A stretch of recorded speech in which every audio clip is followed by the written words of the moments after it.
So where did we leave you? Last night around about 7:30, I was just fitting up the valve cover, and at that point I just sort of had to put the foot down and just get the job done, because today the car's booked in for an appointment to get the windows tinted, and I've been on like a 1 month waiting list to get it done, so I didn't want to miss that. So worked until it was about 1:30 a.m.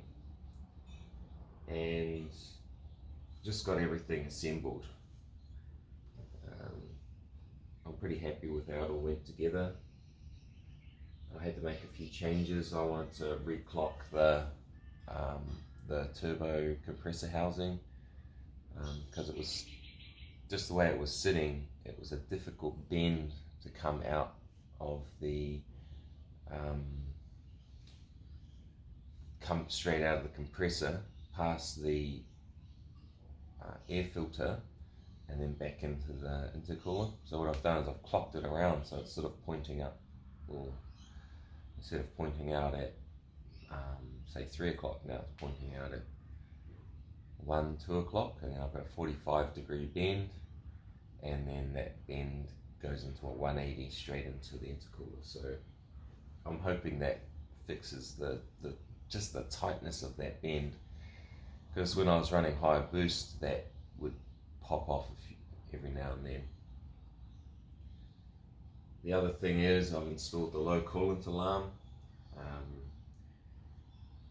and that's new ever since we did this job. I did an oil change, and apart from that, there's no real other changes to the layout.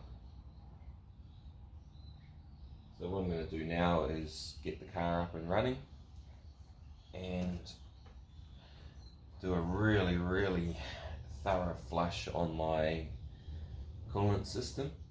So I haven't put any coolant in, I've just put water in. So I'll start it on water, and I'll just stick the hose in, drop the bung, and just let the water flow through and go to waste. And I'll just let it do that for a while, and then I'll shut it all down and put the right amount of coolant in.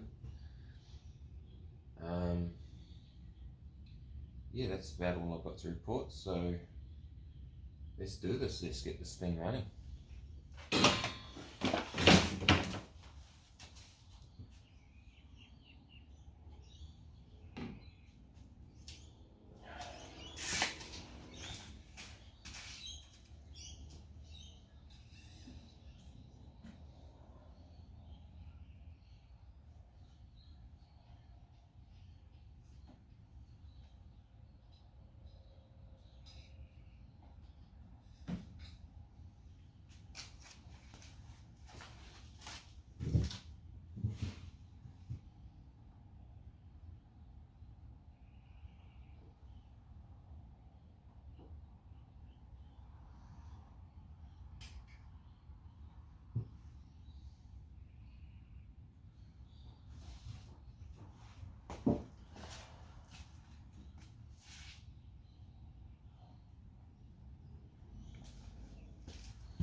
one of the things I wanted to find out with flushing the coolant system was how well does the low coolant alarm perform, and it actually performs really well, because every time I drop the water level, the alarm just goes off straight away, and then when I put the hose back in and allow the system to fill up again, the alarm goes off. So it's very responsive. I'm impressed.